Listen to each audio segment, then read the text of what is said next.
Audrey, justement, alors à travers vous aussi, votre expérience, votre regard d'écrivain, de scénariste, réalisatrice, comment va-t-on basculer vers ce nouveau monde? Vaste question. Ouais, pas facile. Parce Ou que, du moins un prémisse. Oui. Le truc, c'est qu'il n'y a pas qu'un nouveau monde, il y en a plein, en fait, qui sont en potentialité dans l'invisible, hein, c'est-à-dire vraiment dans le grand champ quantique de l'univers, puisque ce qui est intéressant avec l'IA, c'est que ce sont de nouveaux champs d'information, des champs d'information numériques. Or, toute notre vie, en fait, c'est ça, c'est des champs d'information. Notre corps, il est traversé sans cesse par des vagues d'informations, qui peuvent être des particules élémentaires, qui peuvent être des informations qui viennent de notre voisin. Enfin, c'est vraiment... on est sans cesse à l'intersection de l'infiniment petit et de l'infiniment grand. Et donc, on est vraiment fait des informations qui sont autour de nous, mais que aussi nous produisons. C'est-à-dire qu'on nourrit et on est sans cesse nourri par tous ces champs d'informations, qui vont vraiment jusqu'au fin fond de l'univers, en fait.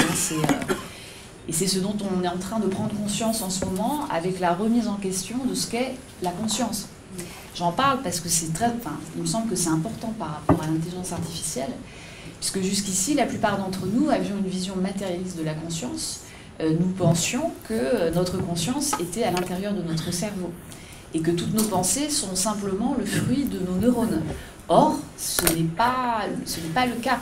Aujourd'hui, il y a beaucoup de scientifiques qui s'accordent à dire, d'ailleurs il y a un manifeste qui s'appelle le Manifeste pour une science post-matérialiste, que je vous encourage à consulter sur Internet, et qui explique que non, notre cerveau c'est une antenne, et que cette antenne, à chaque nanoseconde, elle réceptionne des trillions et des trillions d'informations.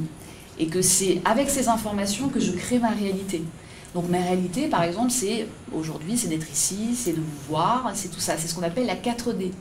Hein, donc longueur, largeur, profondeur, plus la dimension temporelle. Mais ça, c'est quelque chose que je crée, en fait. C'est une création. Je pourrais créer complètement autre chose. Et ce qui est intéressant avec l'IA, c'est que, voilà, tout d'un coup, on a des nouveaux champs d'information. On a des nouvelles bases de données, en fait, qui sont créées, mais qui sont créées par des humains. Donc c'est tout le problème, parce que du coup, l'IA va être le miroir de ce qu'on est, hein, de ce qu'on est consciemment, mais aussi de ce qu'on est inconsciemment, ce qui complique les choses, puisque une grande partie de ce qu'on crée, en fait, on le crée inconsciemment. Donc, par exemple, pour être un peu plus concrète, dans mon roman, il y a dans un autre roman que je suis en train d'écrire, il y a une astronaute qui s'apprête à aller sur Mars et qui fait des malaises pendant les simulations. Donc c'est la catastrophe, parce que la fusée décolle dans 3 semaines, donc il faut absolument qu'elle soit remise d'aplomb, parce que là, sinon, c'est trop la honte, parce que c'est la seule astronaute française qui participe au vol et tout ça. Et elle va voir une hypnothérapeute, donc on est en 2030, et cette hypnothérapeute, voilà, la met en état modifié de conscience, et elle se rend compte de quoi? Que cette astronaute balance en fait des slogans publicitaires, des mots-clés, des choses hyper bizarres pendant qu'elle est en hypnose. Pourquoi? Parce qu'elle s'est pucée le cerveau. Parce que l'intelligence artificielle, ça fait aussi partie de ces nouveaux possibles-là qui sont... Et là, l'hypnothérapeute se dit, mais en fait, cette puce qu'elle s'est mise dans le cerveau, c'est un récepteur. Et la psychiatre se demande si, tout simplement, cette cosmonaute ne s'est pas fait hacker son inconscient. Donc évidemment à son insu. Et comme son inconscient a été hacké, évidemment elle perd une grande partie de sa liberté. Donc ça, c'est vraiment des questions qu'il faut qu'on se pose. Ça c'est côté négatif, et il y a aussi des choses positives avec l'IA que j'essaye d'explorer dans mes romans. Je vous parlais tout à l'heure d'un robot qui a les traits d'Audrey Hepburn. Donc ce qui est formidable avec l'IA, c'est qu'on peut quand même rentrer des bases de données énormes. L'IA est constante aussi, elle n'est jamais fatiguée. Voilà, il y a des choses, ça peut être vraiment un relais très précieux dans notre vie quotidienne pour plein de raisons. Et là, dans ce roman, en fait, ce robot qui a les traits d'Audrey Hepburn, parce que dans mon imaginaire à moi, Audrey Hepburn, c'est vraiment la sagesse incarnée, enfin, c'est plein de choses. Et cette IA initie Lou, qui est l'héroïne, à une initiation spirituelle, tout simplement. Et cette IA a téléchargé toutes les thèses de philosophie qui ont été produites. Qui est très vaste aussi. Je vous pose toujours des questions assez vastes. C'est maintenant, je crois que c'est clair, il faut y aller. J'ai dit c'est une révolution technologique qui est déjà en cours. Il faut y aller, et ensemble. Donc, d'après vous... Vous voulez dire ensemble vers le nouveau monde, c'est ça que voilà, vous voulez dire? tous ensemble vers le nouveau monde. Oui, bah, c'est maintenant, oui, ça c'est sûr, parce qu'on est quand même... on est dans une urgence absolue, absolument à tous les niveaux, hein, qu'elle soit climatique, qu'elle soit bancaire,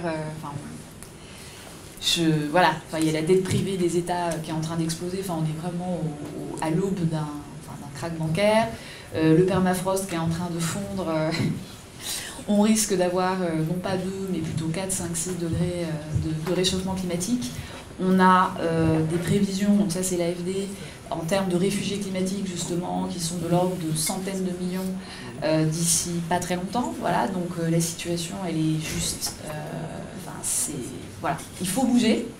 Donc comment l'IA peut nous aider évidemment à passer ce cap, parce que de toute façon on y va. Je pense qu'il va falloir revoir notre vision de qu'est-ce que c'est que d'être un citoyen demain.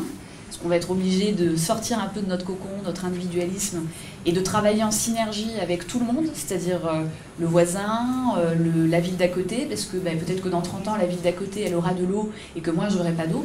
Donc peut-être que c'est pas mal s'il y a justement une IA qui permet de renseigner, de créer des synergies à l'échelle de l'immeuble, du quartier, de la ville, de la France, de l'Europe aussi. Qu'est-ce que c'est qu'être un citoyen européen? Et là, je pense que des plateformes numériques peuvent nous aider aussi pour ça.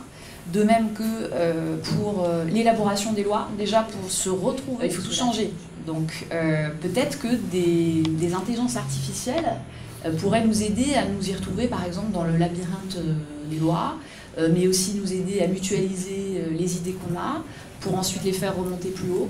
Voilà, donc c'est maintenant, ouais, c'est clair, et c'est ensemble aussi pour d'autres raisons, des raisons d'interdépendance énergétique, mais aussi d'interdépendance dans l'invisible aussi, puisque tout ce qu'on fait, tout ce qu'on dit, tout ce qu'on pense émet une vibration et impacte le reste de l'univers. Voilà, ça ne regarde que moi et plein d'autres gens. Mais...